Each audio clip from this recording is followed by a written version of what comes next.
All right, let's dive right in. Today, we're getting into a really practical guide on how you can consciously, deliberately create your life just by changing your core beliefs. What we've done is taken the core wisdom of three huge teachers. We're talking Seth, Abraham-Hicks, and Bashar, and distilled it all into a clear, actionable framework so you can become the true architect of your own reality.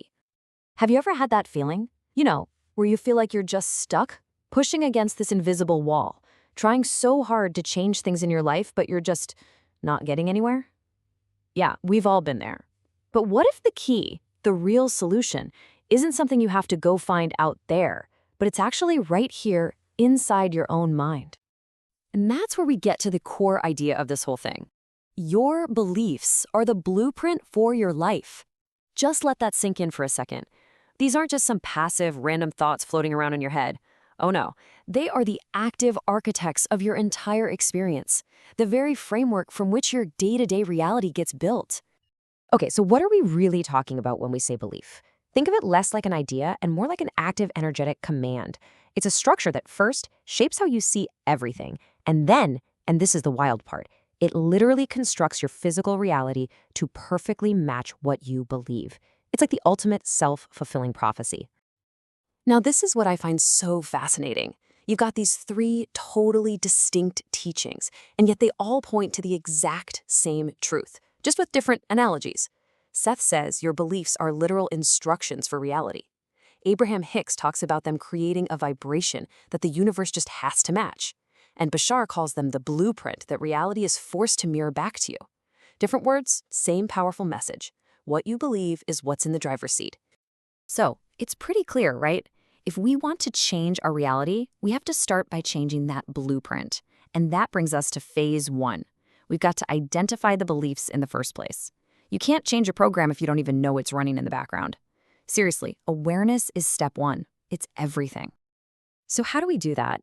Well, we've got three simple but super powerful techniques to pull back the curtain and see these invisible scripts. First, we're going to learn to use our emotions as a guidance system. Second, we'll hunt down all those rigid rules in our heads, the shoulds and musts. And third, we'll use journaling to really dig deep and see what's there. Okay, first up, your emotions. Abraham-Hicks talks about this all the time.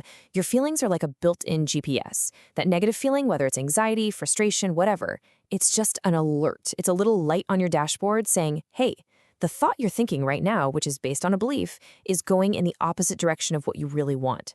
So for example, if you feel that knot in your stomach when you think about applying for a new job, that feeling is pointing you right to a belief like, I'm just not good enough. All right, number two, you've got to listen to the words you use. Start paying really close attention to your shoulds, your musts, and your can'ts. These words are like little houses where our most restrictive, limiting beliefs love to hide.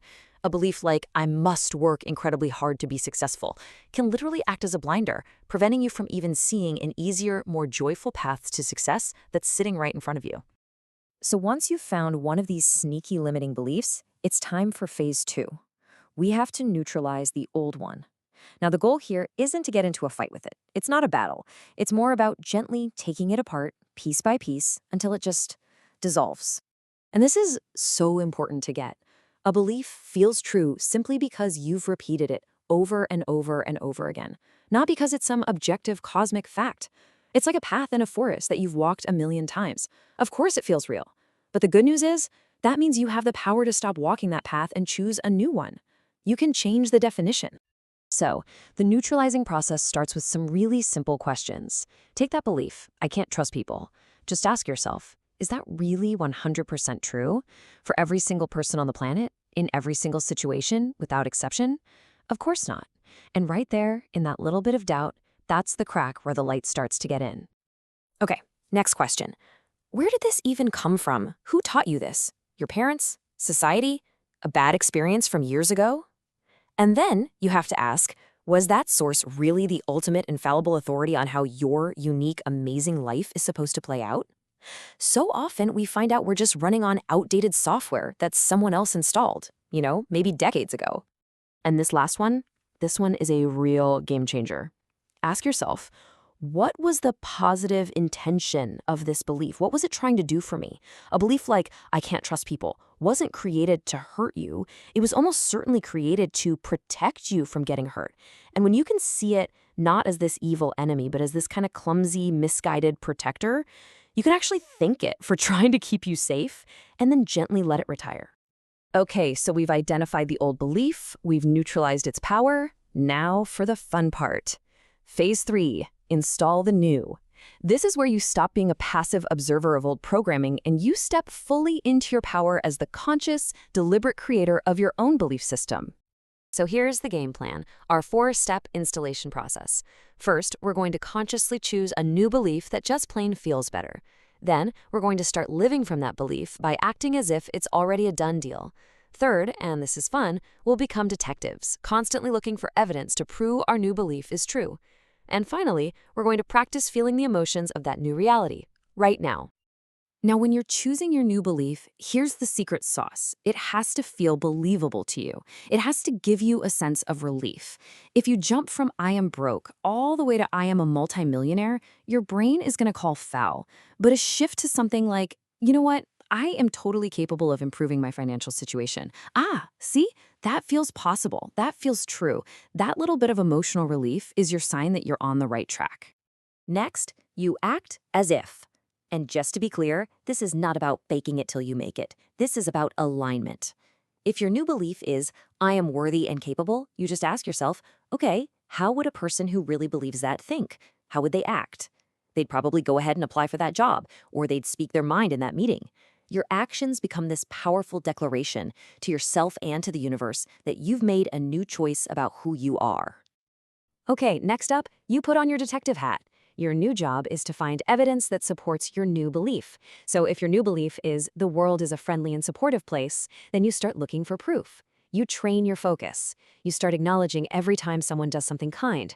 You notice every smile you get. You celebrate every tiny little win.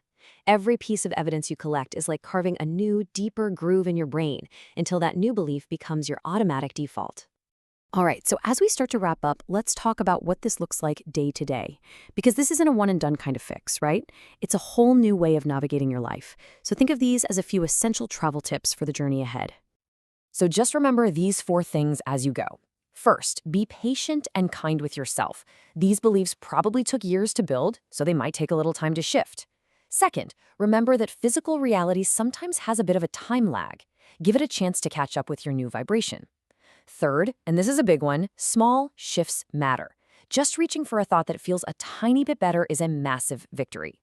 And finally, trust your inner guidance. Your excitement, your passion, that's your compass. It's always pointing you toward your true north. And all of this leads perfectly into this incredibly simple but profound tool from Bashar. It's called the formula. All you have to do is this. Act on your highest excitement, whatever that happens to be in the moment, to the absolute best of your ability. And then, this is the key. Have zero insistence or expectation about what the outcome should be. This one little practice automatically keeps you aligned with your truest self and your most beneficial beliefs. So, what's the big takeaway here? It's that the power has always been inside you. The blueprint for your life was never set in stone. It's written in pencil, and you are holding the eraser. Your new reality is literally just waiting for you to create it. So the only question left is, what belief are you going to choose to build it with?